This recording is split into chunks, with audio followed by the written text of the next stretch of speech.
How do you make difficult decisions? Is there a method to it? In this video, we look at a structured way to make hard decisions, whether they are related to your career, your finances, or your personal aspects. Now, when the choice is between two very different options, where one of them clearly has more upside than the other, or one of them is clearly good and the other is clearly bad, the decision is easy. It's when the choice is between two or more similar options that the decision is much more difficult. So, how do you choose? There are three paths or steps to the decision making process. The first one is to quantify the options. This is the one thing that we don't often do. We often tend to think more qualitatively about different options. So, for example, if you're going to buy a house and you have two good options to choose from, where both of them seem very similar, what you'll likely do is to make a list of pros and cons of the two options and then try to weigh them. But because it's likely that both of them have their own pros and cons, it's very hard to make a decision with just a list. So the way to simplify this is to quantify the choices. One of the methods to do this is what is called as the weighted average score. So you choose a list of parameters on which you'll make your decision. So for example, in the case of buying a house, let's say you choose parameters such as cost, the space the house offers, the features of the house, resale value, and maybe distance to your work. You then assign a weight of 1 to 10 for these parameters. This weight basically indicates how important this parameter is for you. So for example, if cost is very important to you, you assign a 10 for cost. And then for each option that you have, you assign a score for every parameter. So for example, if one of the houses fits your space needs perfectly, you may assign a 10 on 10 for it. And then you take the average of the weighted scores. So for each option, you multiply the weight and the score for that option and then take the average of that. So for example, in this case, you assigned a weight of 10 for the cost parameter. And in your estimate, option 1, that is house 1, scored a 5 on the cost. And option 2, which is house 2, scored a 8, which likely means house 1 costs more than house 2. That's why the score of the cost is lesser. So the weighted score for cost for house 1 is 5 into 10, which is 50, and the weighted score for house 2 for cost is 8 into 10, which is 80. So you do this for all parameters and then find the average for each option or each house. In this case, house number 1 scores 42.5 and house number 2 scores 54.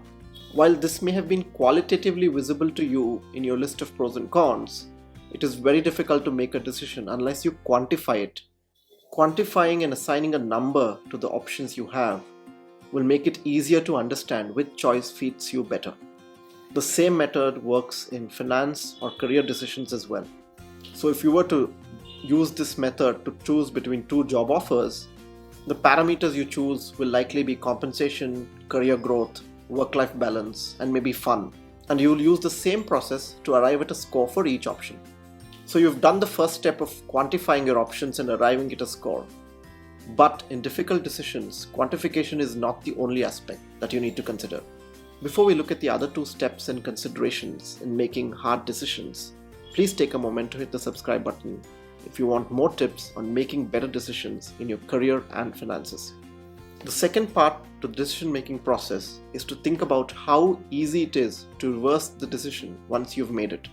So basically ask yourself, what is the cost of reversing this decision at a later point? For example, in the case of buying a house, if you made a wrong decision and you don't like the house, it is not easily reversible quickly because you'll have to sell the house, buy a new house, settle down in a new place and so on, which will need you to spend a lot of time and money potentially. So the decision is not very easily reversible. But in the case of, let's say, buying a car, it's much easier to sell the car if you don't like it and buy a new one, although you might incur a small cost. So before making a decision, it's important to think about the time and monetary cost it would entail if you need to reverse it at a later point. So the time you spend making a decision should be directly proportional to the cost of reversing a decision. The more the cost of reversing it, the more time you should take. The third part of the decision-making process is the question, what's the worst case scenario? This is somewhat related to whether the decision is reversible, but it has more serious implications. So if you're dwelling on starting a business by mortgaging your home and taking a big loan, The worst case scenario is that you're left without a home or with huge debt. So the decision making needs more time. However, if it's about choosing between two job options, you can always switch jobs in a few months. So you should not dwell too much on it. Before making a decision or choosing between two options, ask yourself the question, what is the worst thing that can happen if I make this choice? And make that a part of your decision process. So now you have 3 points to making a decision, and you stack them up for all of your options. The quantified score for each option, the cost of changing the decision at a later point, and the worst case scenario. Putting them all together should make it easier for you to make a decision. And if you want to understand the 5 keys to finding happiness at work, watch this video.